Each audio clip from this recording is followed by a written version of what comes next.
Hello everyone, स्वागत है exam संधान में। आज इस वीडियो लेक्चर में हम हाई स्कूल नागरिक शास्त्र के संघवाद जो चैप्टर है उसके चैप्टर 2 के सेट 2 क्वेश्चन को देखने वाले हैं। इस वीडियो लेक्चर में हम कुछ अन्य प्रश्नों को देखेंगे। सेट 1 में ऑलरेडी हम 10 प्रश्नों को डिस्कस कर चुके हैं जो कि पूर्व के वर्ष के बोर्ड परीक्षा में पूछे जा चुके हैं। इस चैप्टर से बहुत सारे क्वेश्चन पूछे गए हैं एमसीक्यू में, और अन्य प्रकार के प्रश्न भी पूछे गए हैं।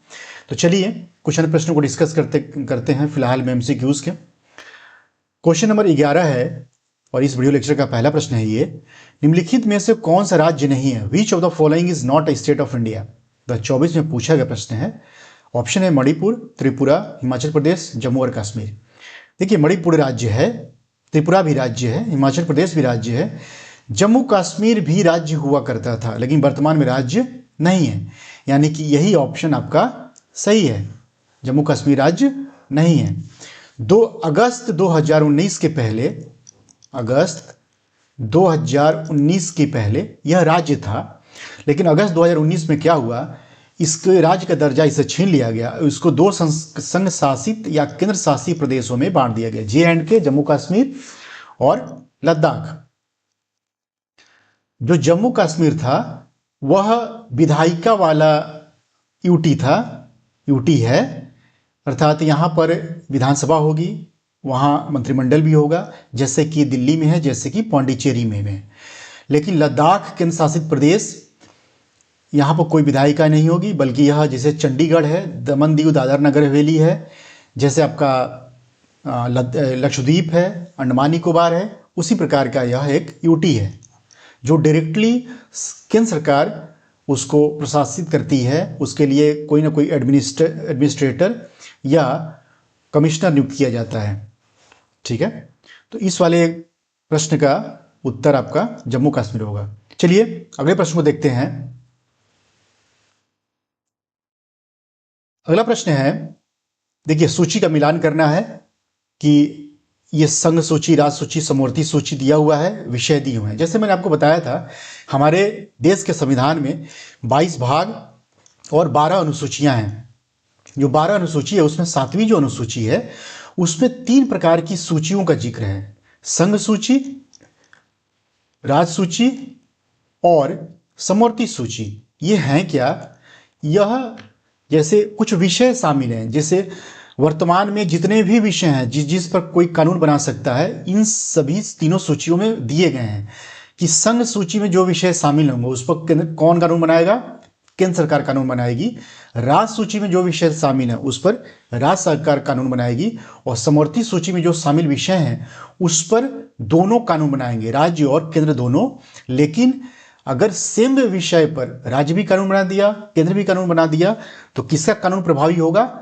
केंद्र सरकार का कानून प्रभावी होगा। ठीक है, अब मान लीजिए एक प्रश्न ये भी उठ सकता है, इन तीनों सूचियों में अगर कोई विषय शामिल ना हो तो क्या होगा? उसको बोलते हैं अवशिष्ट शक्तियां, उसको बोलते हैं अवशिष्ट शक्तियां। इस पर केंद्र कानून बनाता है। जैसे मान लीजिए आज के समय में साइबर अपराध, साइबर अपराध से संबंधित कौन कानून बनाता है? केंद्र सरकार बनाती है। जब हमारा देश स्वतंत्र हुआ था 1947 में, जब ये अपना संविधान बन रहा था, उस समय किसी ने भी नहीं सोचा होगा कि कंप्यूटर के माध्यम से, स्मार्टफोन के माध्यम से साइबर क्राइम को अंजाम दिया जाएगा। तो साइबर अपराध या साइबर सिक्योरिटी सुरक्षा ये विषय शामिल आपके नहीं थे। इस पर कौन कानून बनाएगा? केंद्र सरकार कानून बनाएगी। अर्थात वे शक्तियां जो किसी भी सूची में शामिल नहीं है, वे विषय जो किसी भी विषय में सूची में शामिल नहीं है, चाहे संघ सूची, चाहे राज्य सूची, चाहे समवर्ती सूची, उस पर कौन कानून बनाएगा? केंद्र सरकार कानून बनाएगी। इसे ही बोलते हैं अवशिष्ट शक्तियां। देखिए तीनों सूचियों का जिक्र कहाँ है? 7वीं अनुसूची में। अगर हम आर्टिकल की बात करें किस अनुच्छेद में है, तो ये 246 अनुच्छेद में है, 246वें अनुच्छेद में है, या 246, आर्टिकल नंबर 246 में है। अवशिष्ट शक्तियों का जिक्र आर्टिकल नंबर 248 अर्थात अनुच्छेद 248 में जिक्र इसका मिलता है। आप इसका देख लीजिए। हाँ, प्रश्न को हम डिस्कस कर लें। ये तो हमने डिस्कस कर लिया। अब प्रश्न को डिस्कस करें कि कौन कौन से विषय किस किस अनुसूची में, किस किस सूची में शामिल हैं। देखिए, संघ सूची, प्रतिरक्षा और बैंकिंग। जैसे आप जानते होंगे कि भारत का रक्षा मंत्री होता है। भारत के रक्षा मंत्री वर्तमान में राजनाथ सिंह हैं। लेकिन जो रक्षा मंत्री होगा, क्या राज्य की रक्षा मंत्री होते हैं? जी नहीं, गलत हो जाएगा। यानी कि संघ सूची में कौन शामिल होगा? प्रतिरक्षा या रक्षा, डिफेंस, संघ सूची का विषय है। उसी प्रकार बैंकिंग, बैंकों से संबंधित कानून कौन बनाता है? केंद्र सरकार बनाती है। उसी प्रकार राज्य सूची में पुलिस शामिल है। लॉ एंड ऑर्डर राज्य सरकारें देखती हैं। सब राज्यों की अपनी अपनी पुलिस व्यवस्था है। 13 सूची का विषय हो जाएगा। समवर्ती सूची, शिक्षा और विवाह दोनों समवर्ती सूची के विषय हैं। अर्थात दोनों कानून बना सकते हैं, केंद्र सरकार भी, राज्य सरकार भी। अर्थात सीधा सीधा है, इसको मिलान करना था, जो कि सीधे से दिया हुआ है। आप इसको याद कर लीजिए, कौन कौन से विषय किस किस सूची में शामिल हैं। आपके बोर्ड परीक्षा में पूछा गया प्रश्न है, पहले भी और भविष्य में भी आ सकता है। चलिए अगला क्वेश्चन देखिए। Who gets the residuary power in the Indian union? भारतीय संघ में अवशिष्ट शक्तियां किसे प्राप्त है? अभी मैंने डिस्कस किया। अवशिष्ट शक्तियां का मतलब है कि वे शक्तियां जो किसी भी विषय में शामिल नहीं, किसी भी सूची में शामिल नहीं, संघ सूची, राज्य सूची और समवर्ती सूची, उसको बोलेंगे अवशिष्ट शक्तियां। और उस पर कौन कानून बनाएगा? संघ सरकार कानून बनाएगी, अर्थात केंद्र सरकार कानून बनाएगी। ठीक। और अवशिष्ट शक्तियों का जिक्र आर्टिकल नंबर 248 में दिया हुआ है। और ये क्वेश्चन देखिए 2022, 23 और 24 तीनों साल पूछा गया है, लगातार पूछा जा रहा है प्रश्न ये, आप इसको याद कर लीजिए। अगला प्रश्न है, Which of the following is not related to concurrent list? 2022 में पूछा गया प्रश्न है, कौन सा समवर्ती सूची से संबंधित नहीं है? अर्थात ये जो विषय दिए गए हैं, इनमें कौन सा समवर्ती सूची में शामिल नहीं है? ऑप्शंस है शिक्षा, ऑप्शन बी है वन, ऑप्शन सी है उत्तराधिकार, ऑप्शन डी है विदेश मामले। आप जानते होंगे कि भारत का विदेश मंत्री होता है, अर्थात जैसे जयशंकर हैं, भारत के विदेश मंत्री हैं। क्या आपने कभी राज्यों के विदेश मंत्री सुना है? नहीं। ठीक है, तो ये जो विषय है ये संघ सूची का विषय है। किस सूची का विषय है? संघ सूची का विषय है, अर्थात ये समवर्ती सूची का विषय नहीं है। बाकी जितने भी ये तीनों हैं ऊपर वाले, शिक्षा, वन, उत्तराधिकार, ये समवर्ती सूची के विषय हैं और ये संघ सूची का विषय। आप इसको लिख लीजिए और याद कर लीजिए कौन कौन से विषय समवर्ती सूची और संघ सूची के हैं। जो प्रश्न में आए हुए हैं ये विषय दिए गए हैं, यही आप पढ़ लेंगे तो आपका एग्जाम में आंसर आप कर लेंगे, क्वेश्चन आएगा तो इससे रिलेटेड। अगला प्रश्न है, which language is spoken by the maximum number of people in India? 2022, 23 और 24 में पूछा गया प्रश्न है, भारत में सबसे अधिक बोली जाने वाली भाषा कौन सी है? ऑप्शंस हैं उर्दू, अंग्रेजी, हिंदी और पंजाबी। क्या होगा इसका सही आंसर? देखिए, इसके पहले आप एक टेबल देख लीजिए। भारत की सबसे अधिक बोली जाने वाली जो भाषाएं हैं, जो कि हमारे संविधान के अनुसूची 8 जो कि भाषाओं से संबंधित है, उसमें जितनी भाषाएं हैं, कितनी भाषाएं हैं? 22। इन 22 भाषाओं में सबसे ज़्यादा बोली जाती है हिंदी, 43.63% लोगों के द्वारा। बांग्ला बोली जाती है लगभग 8% लोगों के द्वारा। मराठी बोली जाती है लगभग 6.86% लोगों के द्वारा। तेलुगु 6.70% और तमिल 5.70%। आप इसको याद कर लीजिए, सबसे ज़्यादा हिंदी बोली जाती है भारत में, उसके बाद बंगाली, उसके बाद मराठी, तेलुगु, तमिल। इसका प्रश्न का उत्तर क्या होगा आपका? ये जो प्रश्न है, सबसे ज़्यादा बोली जाने वाली भाषा कौन सी है? Option C, Hindi. अगला प्रश्न देखिए आप, निम्नलिखित में से कौन सा संघ सूची का विषय है? Which of the following is subject of the union list? 22, 23, 24 में पूछा गया प्रश्न है, संघ सूची का विषय है, पूछा गया है। रक्षा देखिए, रक्षा किसका विषय है?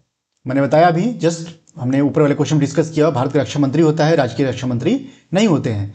अर्थात जो रक्षा है संघ सूची का विषय है। ठीक है, बाकी कृषि आपका मुख्य रूप से राज्य सूची का विषय है। ठीक है, उसके अलावा समवर्ती सूची में भी कृषि आता है। इसके अलावा व्यापार आपका समवर्ती सूची में भी है, संघ सूची का भी विषय है। शिक्षा समवर्ती सूची का विषय है। पहले यह राज्य सूची का विषय हुआ करता था शिक्षा, पहले यह राज्य सूची का विषय हुआ करता था, बाद में इसको समवर्ती सूची में 42वें संविधान संशोधन 1976 द्वारा समवर्ती सूची में शामिल कर लिया गया। ठीक, अगला प्रश्न देखिए आप, कौन सी व्यवस्था केंद्रीकरण को बढ़ावा देती है? ऑप्शंस हैं लोकतांत्रिक व्यवस्था, ऑप्शन बी है अधिनायकवादी व्यवस्था, ऑप्शन सी है संघीय तंत्र, ऑप्शन डी है पॉलिटिकल सिस्टम। देखिए, केंद्रीकरण का मतलब क्या होता है? जैसे भारत को ही लें तो भारत में एक केंद्र सरकार है और कई राज्य सरकारें हैं, है ना। और जो केंद्र सरकार है पूरे देश के लिए है और जो राज्य सरकारें हैं अपने प्रयास के लिए। मान लीजिए भारत में एक केंद्र सरकार है जो केंद्र सेंटर में बैठा हुआ है, दिल्ली में बैठकर राज कर रहा है भारत में, और कुछ 28 जो हैं राज्य सरकारें हैं, है। अगर केंद्र सरकार विभिन्न माध्यम से राज्यों से शक्तियों को छीनना शुरू कर दे, छीन कर अपने पास शामिल करने लगे, अपने हाथ में लेने लगे, तो कहेंगे केंद्रीकरण को बढ़ावा मिल रहा है। ठीक, और ये केंद्रीकरण अगर पूर्ण रूप से हो जाएगा तो वहां पर तानाशाही शासन स्थापित हो जाता है, अधिनायकवादी व्यवस्था स्थापित हो जाती है। जैसे आपका चीन है, जैसे आपका उत्तर कोरिया है। ठीक, यहां पर कौन सी व्यवस्था स्थापित है? तानाशाही अधिनायकवादी व्यवस्था। अगर हम कहें कि मान लीजिए एक केंद्र है बाकी राज्य सरकारें हैं, तो केंद्र क्या करे, अपनी शक्तियों को राज्यों को थोड़ा थोड़ा डिस्ट्रीब्यूट कर दे, अपनी शक्तियों में से राज्यों को कुछ शक्तियां और दे दें, उसको बोलेंगे विकेंद्रीकरण। ठीक, तो विकेंद्रीकरण अच्छे लोकतंत्र का परिचायक है। केंद्रीकरण से क्या बढ़ावा मिलता है? अधिनायकवादी व्यवस्था को केंद्रीकरण बढ़ावा देती है। चलिए अगला प्रश्न देखते हैं हम, निम्नलिखित देशों में कहां संघात्मक शासन नहीं है? कहां संघात्मक शासन नहीं है? संघात्मक शासन का क्या मतलब होता है? जब एक ही क्षेत्र पर, जैसे भारत है, भारत के पूरे क्षेत्र पर शासन करने के लिए 2 या 2 से अधिक स्तर की सरकारें हों तो कहेंगे संघात्मक व्यवस्था। जैसे भारत में संघात्मक व्यवस्था है, यहाँ पर केंद्र सरकार भी है और यहाँ पर राज्य सरकारें भी हैं। और सबसे बड़ी बात है 1992 से यहाँ पर स्थानीय पंचायतें भी हैं ना, ग्राम पंचायत और नगर पंचायत दोनों हैं। तो यहाँ पर 3 स्तर की सरकार हो गई। तो भारत में संघात्मक व्यवस्था है, बेल्जियम में संघात्मक व्यवस्था है। चैप्टर 1 में अब हमने डिस्कस किया हुआ है कि इस प्रकार बेल्जियम में डच और जो फ्रेंच भाषी लोग थे उनके बीच में तनाव को कम करने के लिए संघात्मक व्यवस्था के तहत राज्यों को ज़्यादा शक्ति दी गई। तो बेल्जियम में संघात्मक व्यवस्था है। संयुक्त राज्य अमेरिका में संघात्मक व्यवस्था है। जैसे संयुक्त राज्य अमेरिका में पूरे देश के लिए राष्ट्रपति होता है, वहाँ पर हर एक राज्य के लिए राज्यपाल होता है। ठीक है। श्रीलंका में देखिए, श्रीलंका में संघात्मक व्यवस्था नहीं है। श्रीलंका में पूरी तरह केंद्रीकृत व्यवस्था है और वहाँ पर प्रांतीय सरकार के नाम पर प्रांतीय परिषद होती है और प्रांतीय जो परिषद होती है उनको शक्तियाँ केंद्र देती है। ठीक।